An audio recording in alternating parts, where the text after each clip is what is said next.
저는 갑자기 저희들 3월 1일부터 3일까지 되게 바빴거든요. 홈플런이라 해가지고 저희들 창립 20 몇 주년이지.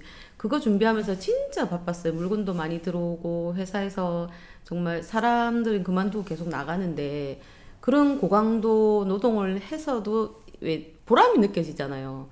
우리가 회사를 이만큼 키워오고 막 그런 생각을 하고 있었는데 갑자기 3월 4일에 기업 회생을 한다고 막 저희들 처음에는 그냥 뉴스로만 이렇게 알다가 이게 처음에는 직장 생활 그렇게 오래 했어도 저는 기업 회생이 뭔지를 잘 몰랐거든요. 잘 몰랐는데 갑자기 막 저는 잘 모르는데 주변에서 출근만 하면 괜찮냐고 너네 회사 망한다면서 너네 회사 문 닫는다면서 그러니까 정말 진짜 처음에 눈물이 나고 내가 이렇게 14년 가까이를 이렇게 열심히 살았는데 한순간 이 회사가 내 등 뒤에서 칼을 찌른 것 같은 느낌이 들더라고요. 그러면서 계속 기업 회생이 뭔가 이 회사가 살아날 수 있는가 지금 도대체 홈플러스가 어디로 가는 것인지도 모르고 눈 뜨면 길을 잃은 것 같았어요. 느낌이 어디로 가야 되는지 내가 어떤 방향으로 가야 되는지 진짜 하루하루가 정말 뭐라고 말할 수가 없는 그런 서글픈 그런 거 있잖아요. 막 같이 일했던 업체 언니들이 갑자기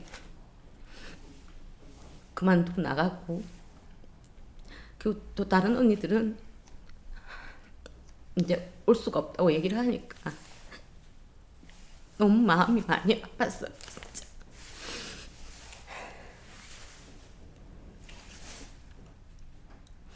근데 기약이 없으니까 이렇게 좋아진다는 기약이 있으면 저희들이 어떻게 할 수가 있는데 자꾸 이제 문 닫을 거라는 식으로 관리자들은 신경 쓰지 말고 일만 하라고 하고 우리한테 어떻게 아무것도 하지 말라고 하는 거예요, 저희들한테. 우리는 지금 회사가 문을 닫을지도 모른다는데 왜 관리자들은 우리는 죽을 것 같은데 저 사람들은 우리한테 아무것도 하지 말라고 하는지 이해를 할 수도 없고. 그래서 저희들이 같은 이제 동료들 찾아다니면서 우리가 같이 좀 싸워보자. 같이 노동조합을 같이 가입을 해서 좀 싸워보자고 정말 3월달부터 4월달까지 엄청나게 많이 싸웠거든요. 싸우면서 관리자들은 계속 제가 그렇게 매장에서 다니니까 매장에서 유언비어 유포하지 말하면서 그러니까 직원들한테 이렇게 공포 분위기 조성하지 말라고 계속 저만 보면 있잖아요. 무슨 거짓말하는 사람처럼 얘기를 하시는 거예요. 계속 뉴스는 올라오고 홈플러스 심각하다고 하는데 관리자들은 계속 저한테 있잖아요. 가만히 있으래요. 나는 내가 진짜 가만히 있어야 되나? 내가 지금 저 사람들 내가 누구랑 싸워야 될지를 지금 모르겠는 거예요. 지금 나는 지금도 나는 동료들이 옆에서 지켜주니까 지금 이렇게 마음을 잡고 일하는 거지. 제가 만약에 주변에 동료들이 없었으면은 제가 느꼈어요. 그런 상실감이라든지 그런 거 있잖아요. 내가 10년 넘게 몸 바쳤던 회사가 나한테 이런 식으로 하니까 어떻게 해야 될지를 그랬어요. 지금 심정도 지금 그래요. 사실은. 저 같은 경우는 저희가 1월 중순쯤에 이제 회사에서 이제 희망퇴직을 받는다고 공고가 떴어요. 공문이 떴는데 전부 다 현장 분위기는 갑자기 이게 뭐지? 전혀 그런 이제 예고도 없이 그런 분위기도 아니었거니와 갑작스런 그 희망퇴직을 받는다는 소문에 이 현장이 갑자기 막 술렁이기 시작했어요. 그래서 사람들이 왜 갑자기 희망퇴직을 받지? 이렇게 하면서도 또 이제 거의 몇몇 직원들은 희망퇴직 뭐 조건을 이렇게 따져보시고 뭐 이러면 나쁘지 않네 이렇게 이제 다 반반이 나오는 거죠 원래. 그래서 뭐 하시는 분들은 하시고 이렇게 했는데 저희가 이제 그런 상황이 되고 나서 보니 회사에 이제 그런 일이 있고 나서 이제 3월 4일 기업회생 신청 절차를 그 법원에 했단 말이에요.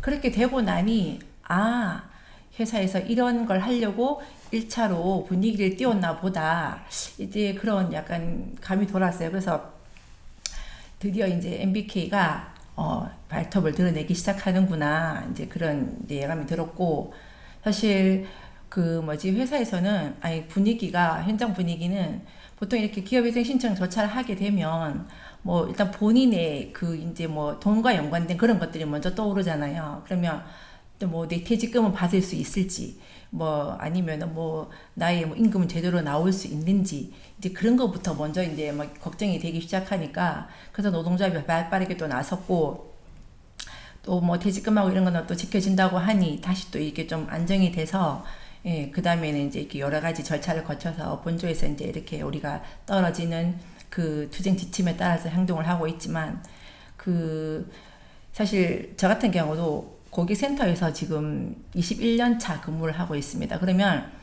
막말로 고객센터에서는 엄청 많은 이렇게 진상 고객과 클레임 고객만을 상대하는 곳인 줄은 다 알고들 계시잖아요. 그러면 거기서 21년 동안 그 고객들로 하여금 무수히 많은 이제 그 억압도 받았고, 예, 뭐 안전 소리도 많이 듣고, 심지어는 뭐 형광등도 막 이렇게 예를 들어서 방품이 이런 이유로 안 된다라고 하면 형광등도 그 자리에서 깨버리고, 그래서 저희가 파편이 막 날아가가지고 막 그때 좀 막 이렇게 건강상 그 위협적으로 막 느껴가지고 그런 적도 있었고, 아무튼 그런 21년을 죄송합니다라는 그 말을 지금까지도 입에 달고 살아요. 그래서 집에 가서 진짜 좀 이렇게 우스갯소리로 집에 가서도 신랑한테도 고객님 이렇게 할 정도로 이게 입에 배워가지고, 예, 그렇게 할 정도로 진짜 열심히 회사에서 일을 하고 있었는데, 회사에서 이렇게 하니까 진짜 아까 말씀하셨지만 이 배신감이라는 게 진짜 이루 말할 수 없이 들더라고요. 너무 한 게 아닌가. 진짜 우리가 회사를 잘 되게 하려고 지금까지 몸 바쳐서 일을 했는데, 회사에서는 이렇게 우리한테 오로지 그냥 먹튀를 하자는 그 이유 하나만으로 이 무수히 많은 직원들을 다 내팽개치고 자기네들만 떠난다? 그렇게 생각하면 엄청 배신감이 많이 들죠. 근데 저도 퇴직이 3년 남았는데, 일단은 그 3년을 잘 채워가지고 이렇게 좀 명예로운 퇴직을 하고 싶습니다. 제 목표는 그거고, 제 바람도 그거고, 그러기 위해서는 저희가 이제 잘 싸우려고 하고 잘 싸우고 있는 거죠.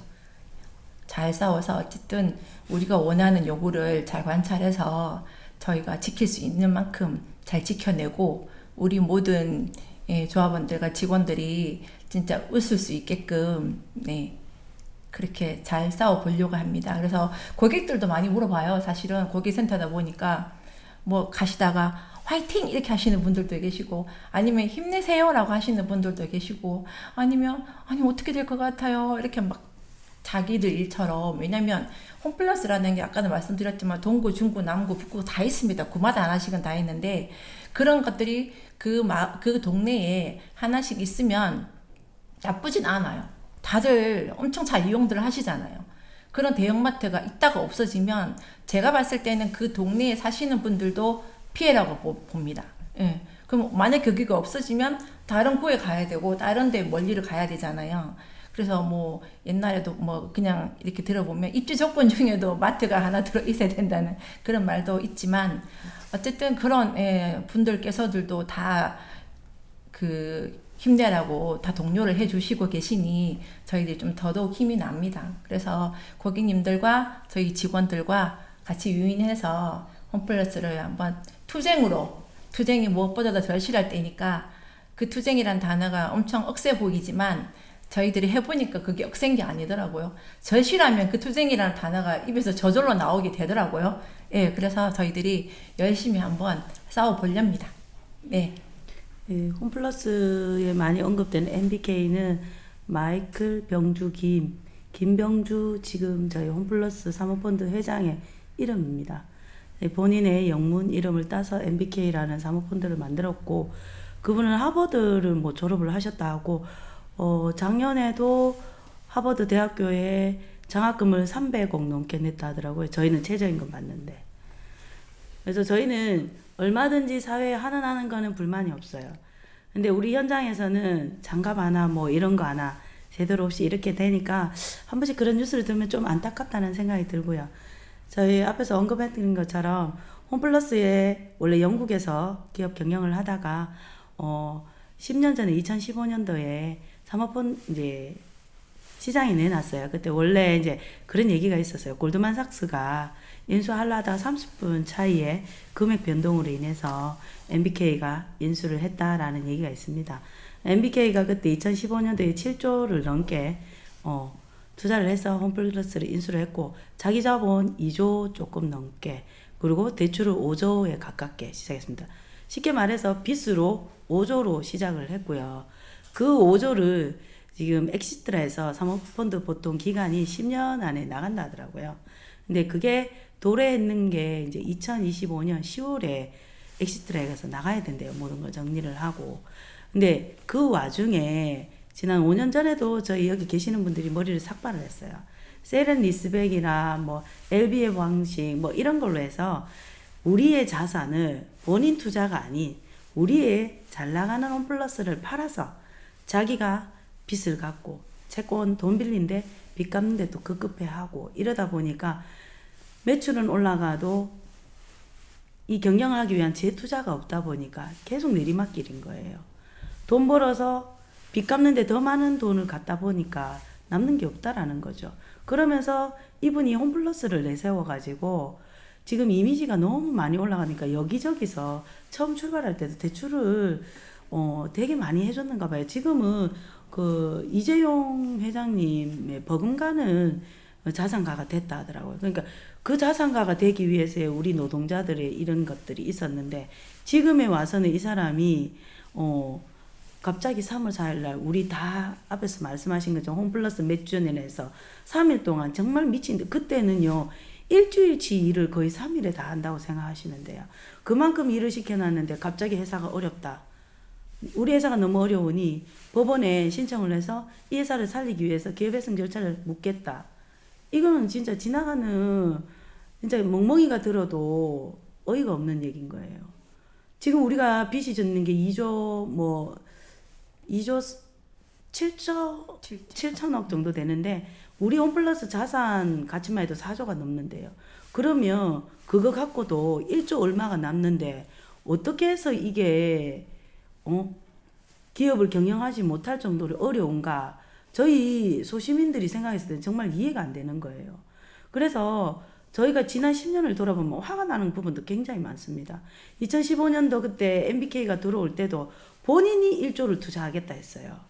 이 홈플러스 절대로 사모펀드가 기업 상향꾼이 먹는 게 아니고 홈플러스 노동자들과 함께 살기 위해서 1조를 투자해서 경영을 하겠다고 본인들이 얘기를 했어요. 근데 우리는 기다렸고 그 세월이 10년이 된 거예요. 근데 지금 와서 하루아침에 그것도 오전 11시에 입점주들한테 돈이 입금돼야 되는 11시에 그거를 법원에서 또 땅땅땅 손을 들어준 거예요.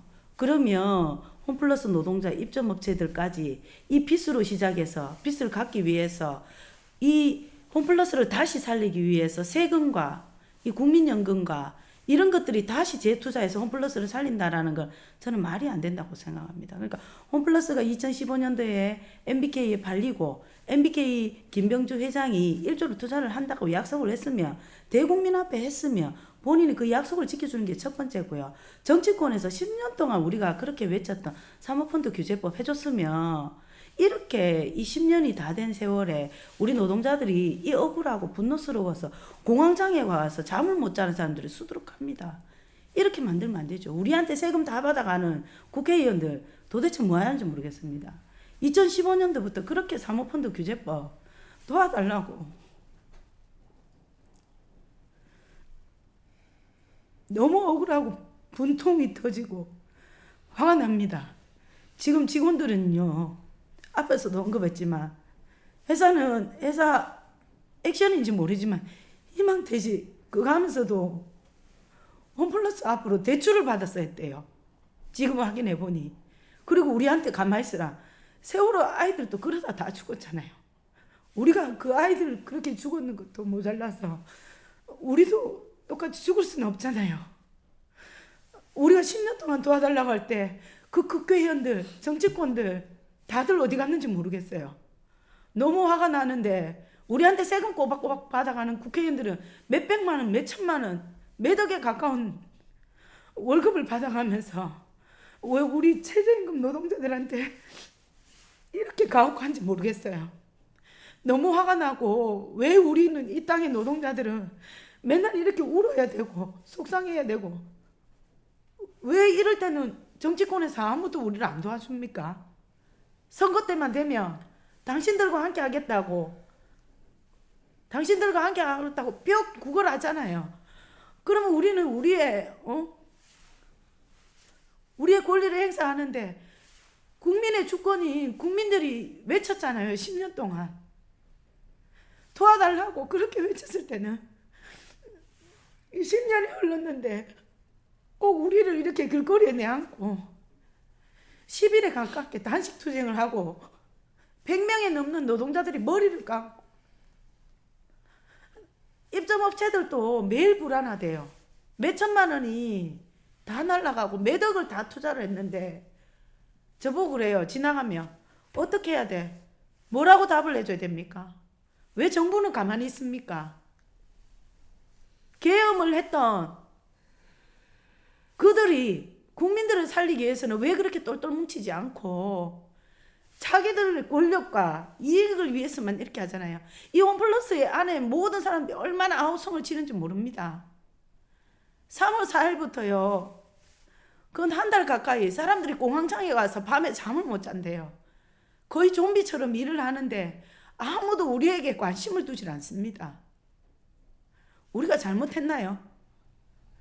사모펀드를 두른 것도 국가입니다. 정권이었고 정치권들이었습니다. 그럼 국민들이 이렇게 죽어나갈 때 그냥 우리만 죽으면 되나요? 그러면 또 다시 자본을 위해서, 그들을 위해서 우리는 쉴 새 없이 죽어나가고 그들은 쉴 새 없이 부자가 되면 이 나라는 평안한가 묻고 싶습니다. 5월 16일이 되면 저희는 또 대구 지방법원에 갑니다. 의무휴업 한 달에 2번 쉽니다. 저희 일요일. 여기는 구청장이 바꿔서 또 주례를 바꿨어요. 한 달에 2번 쓰는 것도 매출 떨어진다, 원하지 않는다, 그 자기들 마음대로 한 번밖에 쉬지 말아요. 저희는 초상나지 않은 이상 주말에 잘 못 쉬어요. 여기 계시는 분들 한 달에 2번, 3번 말고는 자기 스케줄도 못 넣어요. 그렇게 회사를 키웠는데, 회사는 우리 노동자들, 협력업체, 진짜 20대부터 70대까지 일하는 노동자들을 배신하고 자기는 떵떵거리고 해외에 무수하게 많은 이 자산을 불려놓고 그 사람이 그렇게 할 때까지 정치권들이 무관심했다는 거는 직무유기입니다. 정치권들 왜 우리한테 세금 받아갔습니까? 노동자들을 위해서 노동자의 종이 되겠다면서요. 우리 아파 죽겠다고요. 밤에 잠도 못 자고 또다시 하루 8시간 근무를 합니다. 우리 목소리는 안 들리는 건지 외면하는 건지 묻고 싶습니다. 우리는 나이 60대에서 정년하고 싶다, 지금 받고 있는 최저임금으로 퇴직금만 받고 싶다라는 게 우리 소망입니다. 20년 30년 일했는데 그게 욕심일까요? 저는 정당하다고 생각합니다. 우리가 노동조합이 없었을 때는 회사가 시킨 대로 살았지만 이제는 우리가 목소리를 내지 않으면 정말로 내일 죽어도 되고 오늘 죽어도 되고 그냥 죽은 사람 중에 하나다. 저는 여기서 저희 노동자들도 그렇지만 입점업체 사장님들 너무 힘듭니다. 그분들도 가장이에요. 그분들 월급 세 받아서 부모님 요양비도 내고 아이들 학원도 보내고 자녀들 결혼 준비도 한다고 하더라고요. 저한테 아버님 요양비 내야 되는데 결제가 안 됐다, 2달치 월급을 못 받았다 합니다. 근데 왜 이런 거를 관심 가져주지 않지요? 우리는 하루하루가 생존에 살고 있는데 이 도시형 공장 마트 안에는 사람이 있어요. 일하는 노동자들이 있고 일한 만큼 대우받고 싶고 가장 기본적인 것만 해줘도 저희는 감사하다고 생각하고 살았습니다. 저희는 노동력으로 이 홈플러스를 키웠지만 입점주 업체는 홈플러스라는 브랜드를 갖고 MBK 사모펀드를 믿고 들어왔어요. 지금도 몇 억이 물리고 몇 천만이 물린 사람들은 10원도 없이 길거리에 나앉을 수도 있어요. 그 사람들이 정말로 저희보다 더 절박하다고 저희하고 똑같다고 얘기를 하는데 늘 저희가 지나가면 손을 잡습니다. 그 묻는 이유가 뭐겠습니까? 살고 싶어서요. 그 사람이 아버님, 어머님 요양병원비를 못 내면 국가가 책임집니까? 안 지잖아요. 성실하게 세금 낸 노동자 서민들은 이런 사태에서 아무도 돌봐주지 않고 정치권들은 진흙탕 싸움에 하고 그래놓고는 뻔뻔스러운 얼굴로 나와서 자기네들이 정권을 침탈하겠다 하는데 그래놓고는 우리한테 투표해달라고 얘기하실 거잖아요. 저희는 그런 걸 바라는 게 아닙니다. MBK 같은 사모펀드들이 들어와서 한국의 시장을 잠식할 때 외면했던 정치권 모두가 죄인이고요. 그들을 밀었던 우리도 죄인입니다. 이제는 10년이 지났으면 정신 차리고 새롭게 출발하고 우리 이런 세상 더 나이 어린 20대, 30대 청년들에게 물려주면 안 된다고 생각해요. 저희도 떳떳하게 정년 퇴임하고 사모펀드 규제법을 만들어갖고 한국 사회에서 이 노동시장에서 커갈라 하면 함부로 한국 노동자들한테 대하면 안 된다고 얘기하고 싶어요. 요즘은 저는 직원들을 피해 다녀요. 미안해서. 그 전에 더 잘나고 힘 있는 정치권들한테 가서 더 절박하게 왜 요구하지 못했나. 근데 그들은 또 뒤통수를 치고 이게 정치권 아니고는 답이 없다라는 게 너무 화가 나요. 왜 이런 걸 정치권이 만듭니까? 노동자들이, 시민들이 광장에서 만들었으면 좋겠어요. 광장에서 우리 목소리를 요구하고 지금은 이걸 먼저 만들고 광장에 나온 시민들의 목소리를 집중해서 바꿔나가는 게 민주사회 아닌가요? 저희 민주주의를 지키고 싶어요. 계엄이 무서웠던 거는 총으로 죽을 수 있었지만 사모펀드가 들어왔을 때는 구조조정으로 저희를 죽일 수가 있잖아요. 정치권들, 대선에 나온 모든 분들, 본인들의 권력도 중요하지만은요, 10년 동안 피말리게 싸웠던 우리 홈플러스 노동자들이 있습니다. 표 받고 싶으면 사모펀드 규제법 만들어주시고 MBK 김병주 회장 국정감사에 세워주세요. 특히 국힘, 야당에 모두가 국힘에 절박하게 요구하고 우리 노동자들이 요구하고 있습니다. 국정감사에 세워서 우리가 주차 위반하면 딱지 떼듯이 그들에게도 벌금을 물리고 우리 노동자들한테 정당하게 임금 돌려줄 수 있고 이 홈플러스를 지킬 수 있도록 도와주세요. 국힘이 작년 겨울에 그렇게 잘못했으면 이제는 그 죄값을 조금이라도 갚을 수 있도록 이 홈플러스 노동자들을 살리고 사모펀드 규제법을 만드는데 앞장서 주셨으면 좋겠습니다. 그러면 저희도 국힘이든 민주당이든 진보당이든 노동당이든 정의당이든 저희 노동자들을 믿고 정책을 세워준다면 그 당이 찍겠습니다. 근데 필요할 때만 와서 머리 조아리지 마세요. 저희 너무 절박합니다. 진짜 국민의힘 맨날 애국이고 나라고 필요하다면서요. 그 애국과 이 나라 안에 국민들이 있다라는 걸 잊지 말았으면 좋겠습니다. 저희가요, 말을 못하는 게요, 숨이 턱턱 막혀요. 처음에 3월 4일이 지나고 밥을 못 먹었어요. 그러면서도 이 여성 노동자들이 살 20kg, 물 6리터짜리 10개들을 몇 개씩 드는지 아세요? 와서 한번 체험해보세요. 그런 체험을 해봐야지 최저임금이 왜 필요하고 현장의 노동자들이 왜 투쟁하는지 아십니다. 본인들이 나라를 지켰듯이 우리도 현장을 지키고 있습니다. 제발 부탁드립니다. 그리고 간절하게 호소합니다. 저희가 할 수 있는 게 이렇게 투쟁하고 호소드리고 요청하는 것밖에 없어요. 아무리 떠들어도 우리는 다 외면하기 때문에 이렇게 절박하게 얘기할 수밖에 없어요. 방송국도 우리보다는 더 자극적인 대선 후보들한테 가잖아요. 사람부터 좀 살리고 봅시다. 제발 부탁 좀 드립니다.